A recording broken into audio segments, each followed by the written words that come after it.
revisited in the era of immunotherapy. So, introduction is like any other slides. Lung cancer is non-small cell cancer, 85% of all cancers cases, and among these, stage 3 cases are about 20 to 30%. And stage 3 is a heterogeneous group, as we all know. There is no distant metastasis, but it encompasses T1 to T4 with variable amounts of lymph node involvement. So, stage 3 is also divided into stage 3A, 3B, and 3C. Here today I am talking about 3A. So the 5-year survival is respectively 36%, 26%, and 13%, as you all know. And overall survival in 3A patients only 36%. So this is a multi-disciplinary actionable disease.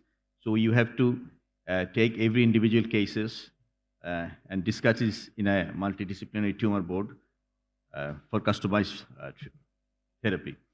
So this is the 8th edition of cancer TNM staging of lung cancer. Here we can see T1, 2, 3, 4, as we all know these. The size is 1 to 3 centimeter for T1, 3 to 5 centimeter for T2, 5 to 7 centimeter for T3, and 7 centimeters above for T4. But especially in T3 or T4, the involvement of chest wall, pericardium, and also T4 encompasses the involvement of vital structures. So this will come into effect when you consider surgery for the stage 3A cases.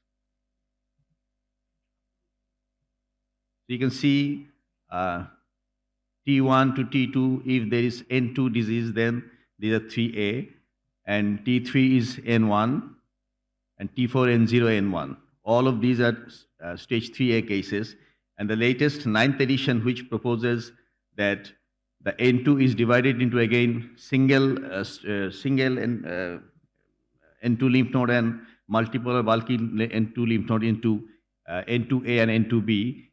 In that situation, the T3A, which falls into T1 to T2 category, falls into the N2A staging. So this is in a nutshell, T1, 2, 3, 4, all the T's are included here, with N2 for T1, 2, and N1 for T3, and N0, N1 for T4, and no distant metastasis. So surgery depends on the type of the lung cancer, as we all know, stage of the lung cancer, extent of resection, with preservation of the adequate function, and of course condition of the patient. And approach is open thoracotomy or BAT surgery. And the principle is complete removal of the tumor and not to transgress the tumor during dissection, and to make an effort to take an en bloc resection. Like when the chest wall is involved, we have to take the chest portion of the chest wall along with the tumor, not to break the tumor, to avoid tumor spillage. And also perform a frozen section to see whether the bronchial margin or the peripheral margin is free of tumor, and then proceed for a more wider resection. And of course, remove all the accessible medicinal lymph nodes. I mean, at least some of the surgeons advise all the medicinal lymph node dissection, and some suggest at least sampling. So management of N2 disease is it's a wide spectrum of disease. So there are resectable N2 disease.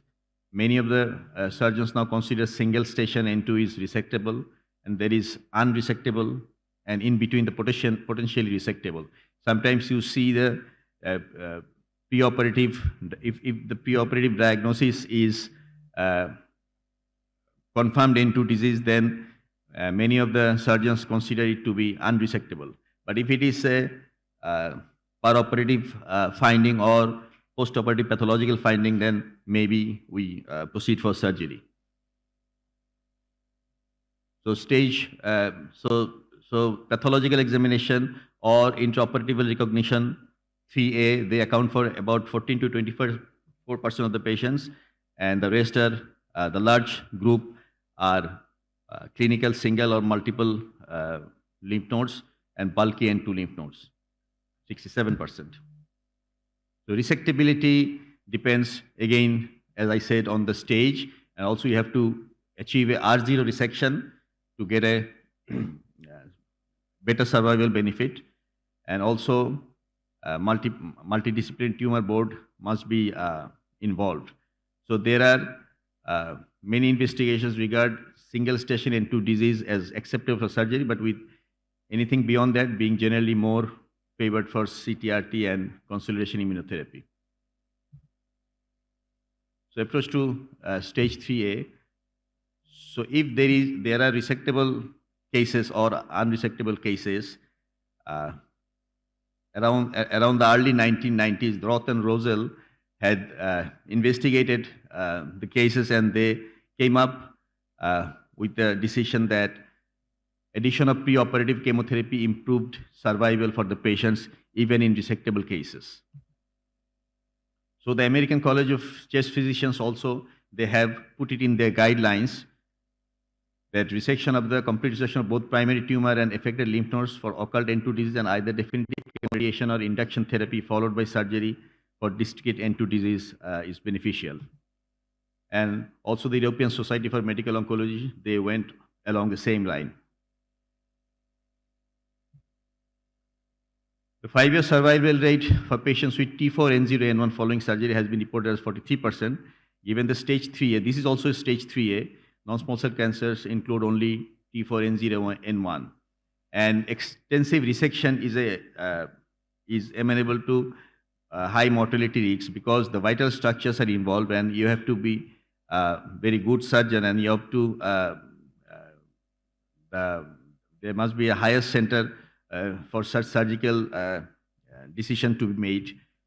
So resection is possible in some cases like if the trachea is involved or the carina is involved, having a favorable 5-year mean survival.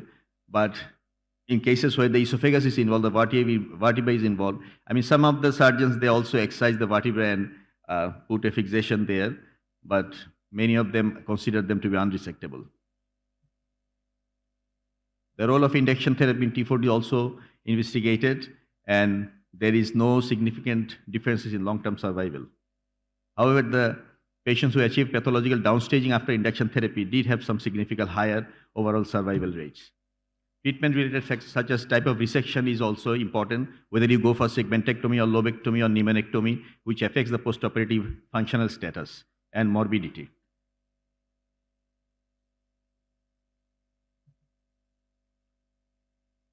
So, in management of stage 3A non-small cell lung cancer, so it's a tri-modality, sometimes it's a tri-modality approach, having systemic therapy, surgical resection, also radiation therapy, specifically radiation therapy where the margins are not clear, and also for the medicinal downstaging. So ASCO guidelines recommend following conditions to be met for patients with non-small cell cancer for induction therapy followed by surgery.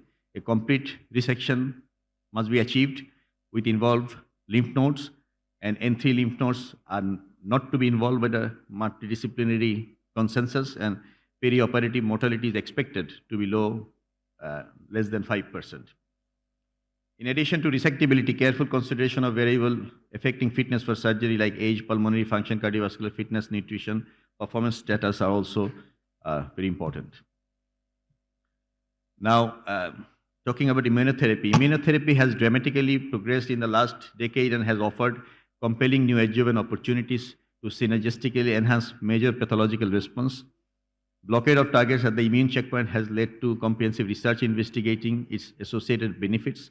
Recent trials have shown that the addition of immune checkpoint inhibitors to chemotherapy in the neoadjuvant setting improved response and survival outcome in intention to treat population. Recent data have been evaluated in a meta-analysis showing that neoadjuvant or perioperative immunochemotherapy results in significant improvement in pathological complete response rate, event-free survival, overall survival, and major pathological response rate, and R0 resection rate compared to chemotherapy alone. Immune checkpoint inhibitors have an established role in the treatment of locally advanced and metastatic non-small cell lung cancer. Also, they have now entered the paradigm of early stage non-small cell lung cancer. The recent evidence showed that the addition of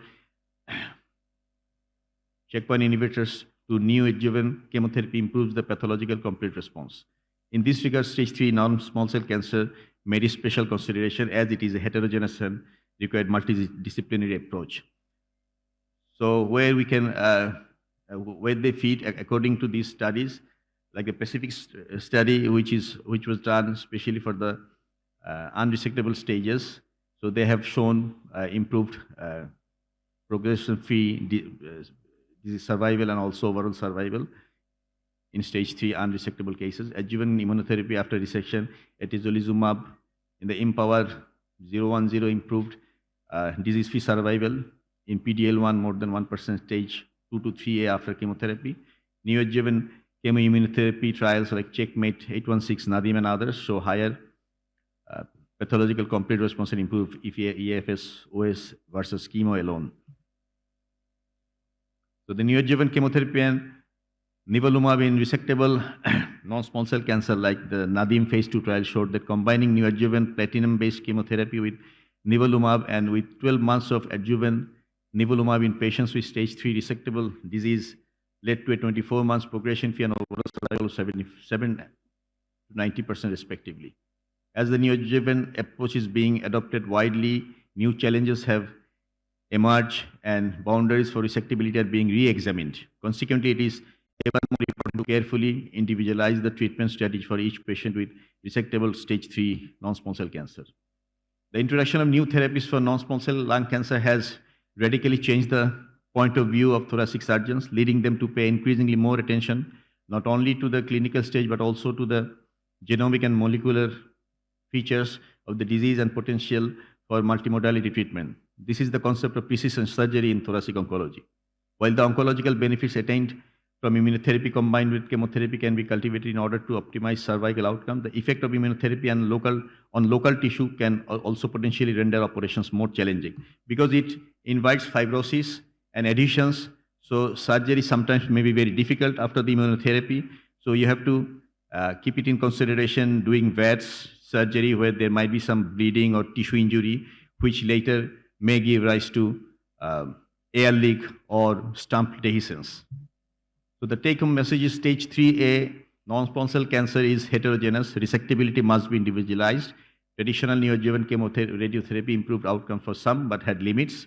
Some say it like around 5% improvement. Immunotherapy in all its forms, consolidation, adjuvant, neoadjuvant, is reshaping management.